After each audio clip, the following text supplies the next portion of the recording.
Hello hello. कहाँ ही गे? अरे घरे में ही है, बड़ी दिन के बाद फोन कैले ही। आगे बहरा से आजे तो अबे के लिए और तोरा से बड़ी मिले के मन कर रहा। तो अभी अने की? हाँ गे। नहीं रे, बवाल हो जाते। देख मना करमी तो हम मार जीवो। देख जिद मत कर। तब मिले के कोई उपाय निकाल। अच्छा रुक बताओ ही है। जल्दी बता। ठीक है।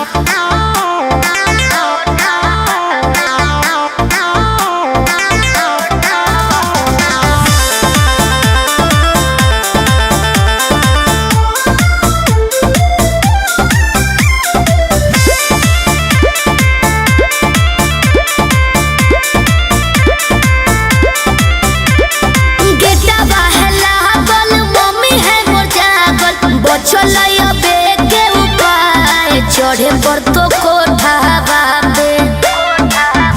अरे गेटवा है लागल, मम्मी है मोर जागल, बचलैया बेटे उपाय चढ़े पर तो कोठा बाबे।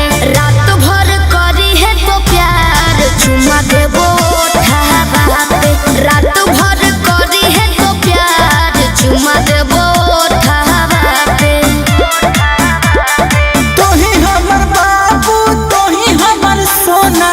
तोरे में बसो है परान अब हियो कोठा बाबे।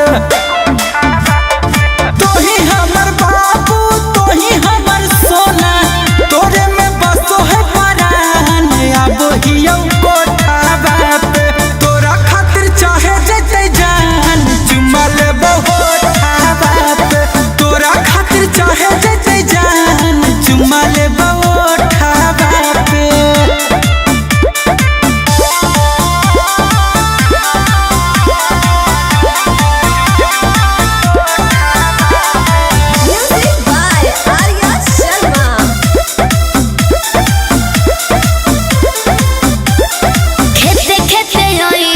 खुशी है नहीं गाँव में, खाली गोरे रोई हो जूता पहनी हो नहीं पाँव में। ये भी ठीक है कौन